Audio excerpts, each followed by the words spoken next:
क्या हिंदू माँ का बेटा था शाहजहां जिसने किए थे हिंदुओं पे इतना अत्याचार? आइए जानते हैं उसका इतिहास। मैं ब्रिजेश कुशवाहा, आप देख रहे हैं रिकॉल न्यूज। आज ही के दिन साल 1592 में मुगल बादशाह शाहजहां का जन्म हिंदू रानी जगत गोसाई की कोख से हुआ था। उन्हें जोधबाई के तौर पर जाना जाता था। वह जोधपुर की राजपूत राजकुमारी थी। शाहजहां 5वें मुगल शहंशाह थे जो पिता जहांगीर की मौत के बाद छोटी उम्र में ही मुगल शासक बन गए।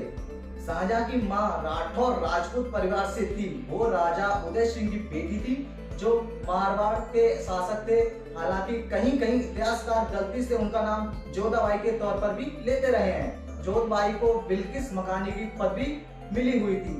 शाहजहां को उनकी न्यायप्रियता के अलावा जिस बात के लिए सबसे याद किया जाता है वो है बेगम मुमताज महल की याद में बनाए गए ताजमहल के लिए। हालांकि इस बादशाह की शख्सियत के कई अलग पहलू भी थे।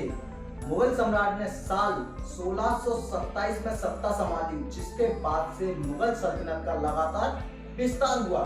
शाहजहां युद्ध नीतियां बनाने के अलावा कूटनीति में भी काफी ताकतवर माने जाते थे। लगभग सभी मुगल शासकों के दौरान लगातार विद्रोह पनपता रहा जिसे उन्होंने ताकत से दबाया। लेकिन शाहजहां कूटनीति चतुरता से हालात को अपने पक्ष में कर लिया करते थे। लगभग 20 साल की उम्र में उनका विवाह आरजुमन बानो से हुआ जो बाद में मुमताज महल के नाम से जानी गई। शाहजहां के बाद बेगम के शक्तिशाली परिवार का समर्थन मिलने के बाद शाहजहां की ताकत और बढ़ गई। कहते हैं कि समय में मुगल साम्राज्य की शान शौकत देखने लायक थी। हर और सुंदर महलनुमा भवन थे और चारों ओर हरियाली भी थी। शाहजहां का काल मुगल वास्तुकला का स्वर्ण युग माना जाता है। जब बेहतरीन इमारतें तैयार हुई, कलाकारों से भरा रहता था दरबार। इस दौरान में अपेक्षाकृत कम विद्रोह के कारण राजकोट हरदम खचाखच रहता था। बेवक्त के कारण शाहजहां के दरबार में एक से बढ़कर एक कलाकार आते रहते थे।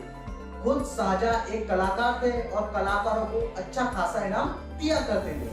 उन्होंने सुखसेन, सुरसेन, जगन्नाथ जैसे संगीतकारों को अपने दरबार में रखा था। हालांकि ये केवल एक पक्ष है। इतिहासकारों का एक खेमा मानता है कि यह बात यूरोपियन घुमंतुओं की फैलाई हुई अफवाह है, जबकि सच्चाई इससे अलग है। शाहजहां की धार्मिक नीतियां लगातार विवाद में रही।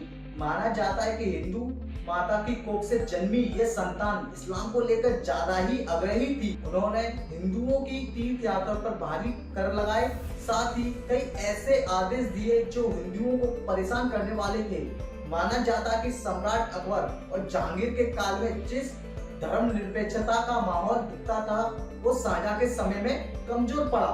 1634 ईस्वी में उन्होंने ही ये बात शुरू की कि अगर कोई हिंदू लड़की और मुस्लिम लड़का शादी करे तो ये शादी तब तक जायज नहीं होगी जब तक कि अगला पक्ष इस्लाम ना स्वीकार कर लेता। ये भी कहा जाता है कि हिंदुओं को मुसलमान बनने के लिए इस मुगल बादशाह के राज में एक अलग विभाग बना हुआ था जो केवल यही बात सुनिश्चित करता था। इस बात का जिक्र कई जगहों पर मिलता है। हालांकि यह बात भी मध्यकालीन भारत और खासकर मुगल साम्राज्य के दौर को अलग अलग इतिहासकारों ने अपने तरीके से समझा और परोसा है। ऐसे में किसी तथ्य को पक्का नहीं किया जा सकता। हाँ, ये बात जरूर है, शाहजहां के दौर को वास्तुकला का बेहतरीन समय लगभग सभी ने माना।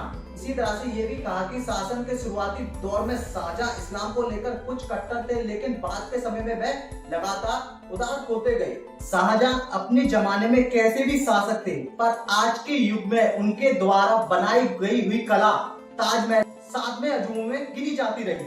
इसके साथ ही इससे बहुत लोगों का रोजगार चलता रहा और आगरा को अपनी सुंदरता से निखारता रहा है।